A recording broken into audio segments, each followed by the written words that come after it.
ससुराल में वह पहली सुबह आज भी याद है। कितना हड़बड़ा के उठी थी, यह सोचते हुए कि देर हो गई है और सब न जाने क्या सोचते होंगे।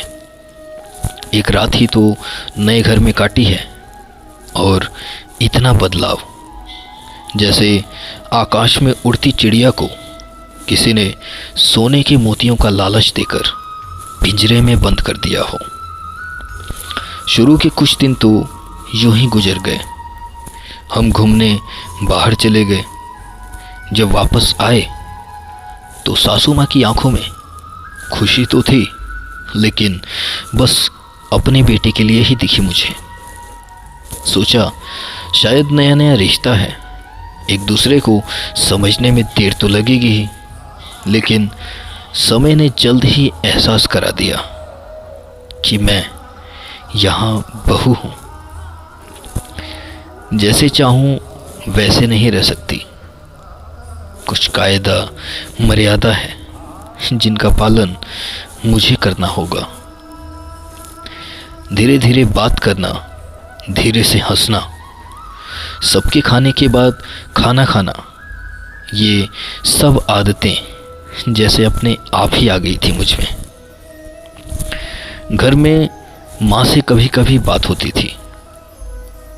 धीरे धीरे पीहर की याद सताने लगी। ससुराल में पूछा गया तो कहा गया अभी नहीं, कुछ दिन बाद।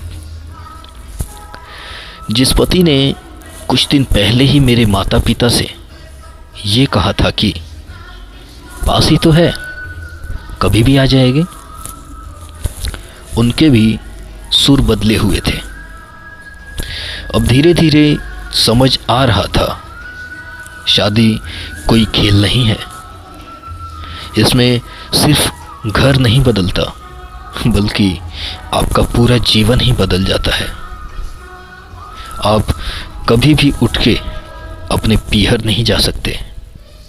यहाँ तक कि कभी याद आए तो आपके पीहर वाले भी बिन पूछे नहीं आ सकते।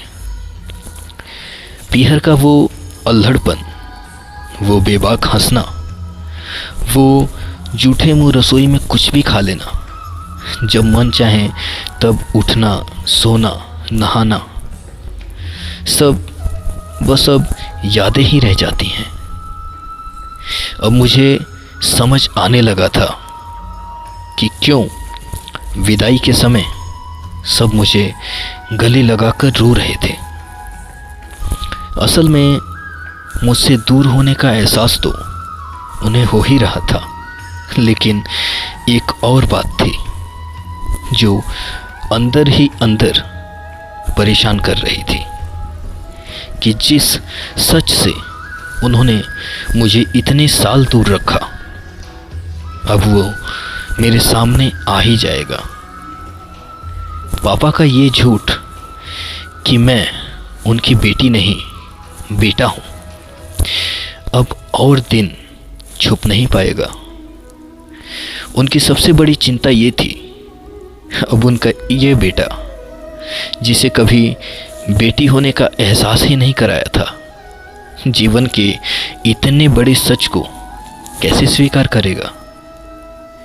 माँ को चिंता थी कि उनकी बेटी, जिसने कभी एक गिलास पानी खुद उठाकर नहीं पिया, इतने बड़े परिवार की जिम्मेदारी कैसे उठाएगी।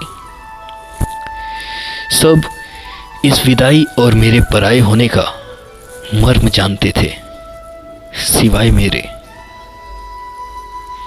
इसलिए सब ऐसे रो रहे थे जैसे मैं डोली में नहीं, अर्थी में जा रही हूँ।